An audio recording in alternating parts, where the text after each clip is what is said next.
galera, beleza? Estamos aqui com mais uma sacada de anestesia. Hoje eu vou fazer um vídeo, dar algumas sacadas sobre anestesia para oftalmologia, beleza? Para cirurgias oftalmológicas, principalmente aquelas cirurgias que você precisa fazer bloqueio, tá? Do globo ocular, né? Para poder bloqueio oftalmológico, para poder conferir uma analgesia legal. Conferir anestesia, para o paciente não sentir nada, mas também para conferir outras vantagens, né? Como, por exemplo, prevenir reflexo óculo cardíaco, no qual o cirurgião, principalmente quando o cirurgião pinça a musculatura extrínseca no globo ocular, como reto lateral, enfim, que pode causar o reflexo óculo cardíaco, com bradicardia importante e às vezes até parada cardíaca.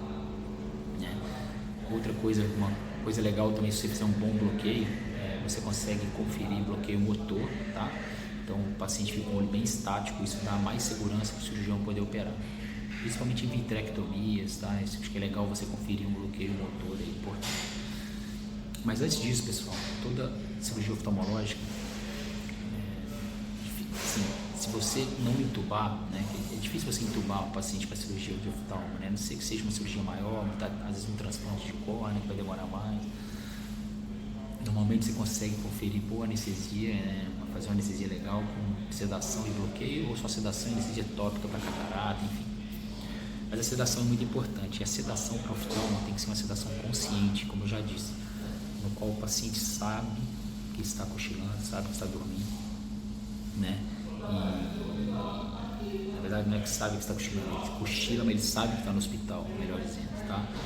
Então isso é muito importante. Então no pré-anestésico, né, na sua consulta pré-anestésica, antes de entrar para o centro cirúrgico, antes de entrar para a sala de cirurgia, é legal, além de você fazer sua anamnese, conversar com o paciente, é você explicar para ele tudo que vai ser feito. O paciente tem que saber tudo que vai acontecer para ele poder ficar tranquilo e não se assustar, não se mexer durante a cirurgia, tá? Principalmente pacientes mais humildes, com dificuldade de entendimento, primeira vez no centro cirúrgico, enfim. Mas é importante você explicar para o paciente que na sedação ele vai ter uma sedação leve, um sono bem tranquilo, como se estivesse dormindo, cochilando no sofá da casa dele vendo televisão. É uma sedação na qual, se o cirurgião precisar conversar com ele durante a cirurgia, ele vai precisar conversar e ele vai entender, vai acordar, vai saber que está no hospital. Você tem que falar com o paciente que ele não pode esquecer que está sendo operado, que ele está sendo operado o olho. O paciente não pode esquecer, mesmo cochilando, que ele está no hospital, que a cirurgia está ocorrendo naquele momento, enfim. Porque senão o paciente, se você oferecer amnésia e sedação profunda, esse paciente pode superficializar no meio da cirurgia, acordar agitado, não saber onde está, tomar susto e aí estragar toda a cirurgia, principalmente naqueles momentos mais delicados, tá? Então, primeiramente, explica tudo isso para o paciente. O que eu faço nas minhas anestesias para oftalmo, igual numa vitrectomia que eu estou fazendo agora, o paciente idoso.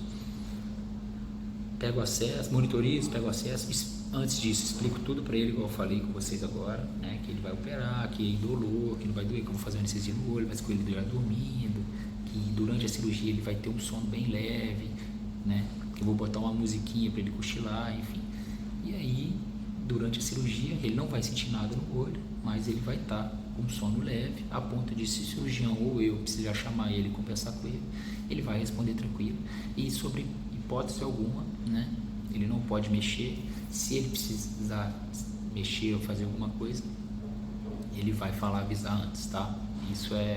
Essa conversa é muito importante para o seu sucesso da sedação nas anestesias para oftalmo, tá? Ele já estava com acesso, mas aí você monitoriza, pega o acesso, deixa a sala mais aquecidinha, não deixa muito fria, principalmente em idosos, para não fazer hipertensão na sala, né? Por conta da hipotermia, da vasoconstrição periférica, enfim. Deixa uma musiquinha tocando bem leve, o paciente fica mais tranquilo, principalmente também para quebrar essa ansiedade do paciente. Aí o que eu faço? Eu faço 2 miligramas de diazepam para dar uma ansiólise e 1 ml de fentanil. O fentanil é importante, além da analgesia, para o paciente não se sentir incômodo, né?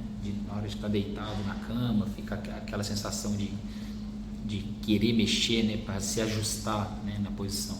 O fentanil ele tira essa vontade do paciente de mexer, mudar de posição. Então o paciente consegue ficar 1h30, 2 horas na mesma posição tranquilo. Aí beleza.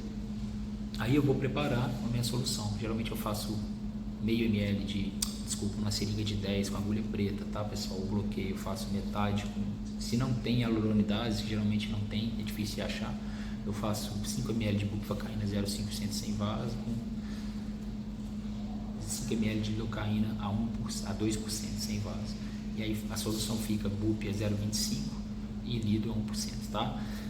E aí o bloqueio, antes de fazer o bloqueio, eu aviso o paciente, olha, agora eu vou fazer você dormir um pouco mais profundo para fazer anestesia no seu olho, você não vai sentir nada, e daqui a pouco você vai acordar de novo, eu vou te acordar, tudo bem? Ele, tudo bem, doutor.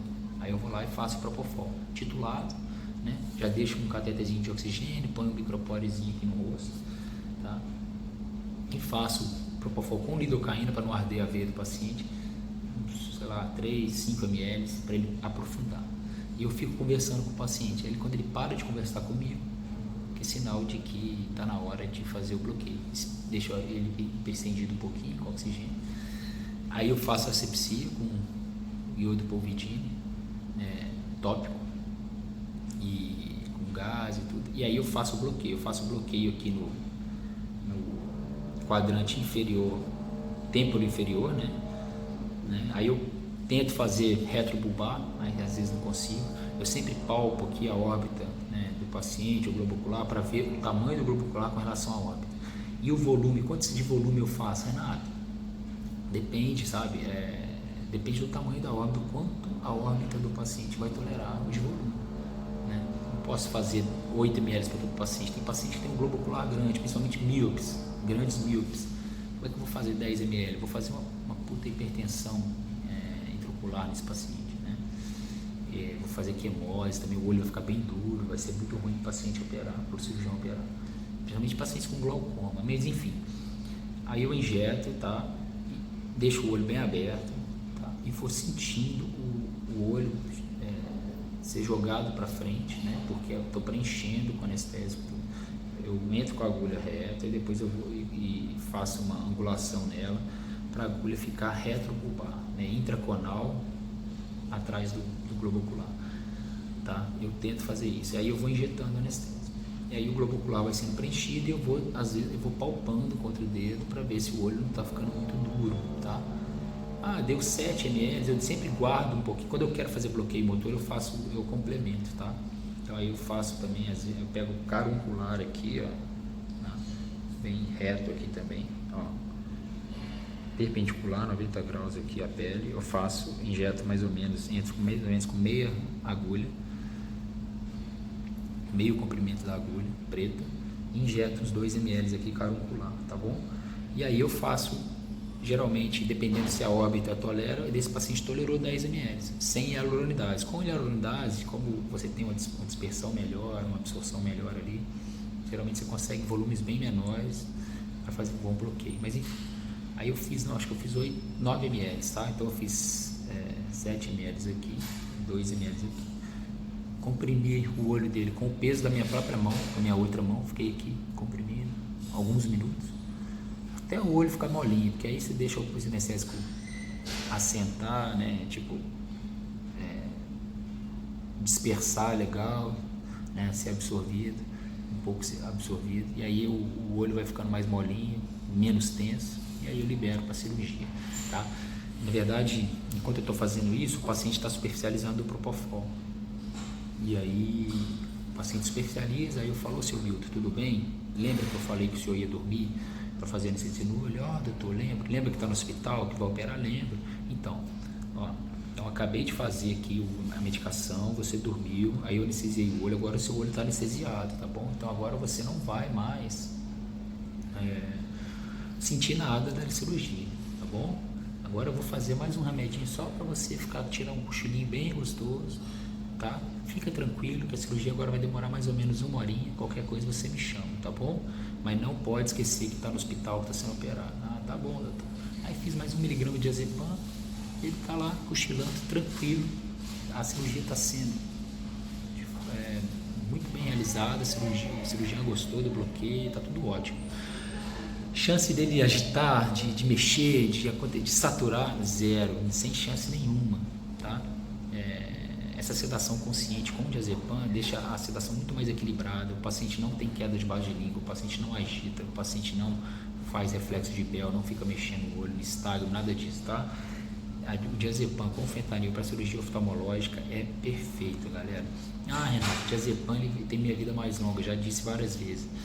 A meia vida de eliminação dele é longa, mas tem trabalhos na década de 90, quando o midazolam foi criado, lançado, mostrando, comparando em idosos diazepam com midazolam no sentido de perfil farmacocinético sedativo. Tem um trabalho, da maioria dos trabalhos citados, o diazepam conferiu recuperação ainda melhor que o midazolam. Pasmem com isso. Então as pessoas ficam engessadas, fixando na cabeça de que o diazepam tem meia vida longa, tem meia vida mais longa, assim, de eliminação, não de sedação, tá? Então a sedação com diazepam fica muito melhor e os pacientes se recuperam igual ou em tempo mais rápido, comparando com o midazolam em doses equivalentes, tá bom? É isso, galera. Então essa foi a minha sacada de hoje. A sacada que eu recomendo para vocês é ter uma boa, explicar bem o paciente antes da cirurgia, a importância dele estar consciente, dele não esquecer de que está no hospital. E a outra sacada do bloqueio, sempre complementar, de você observar o volume, o quanto de volume dá para fazer na órbita do paciente. E a terceira sacada é com o propofol, você aprofundar um pouquinho para fazer um bloqueio intraocular no paciente com propofol, fica bem legal, tá bom? É isso, galera, então fiquem com Deus, espero que tenham gostado dessa sacada aí, grande abraço.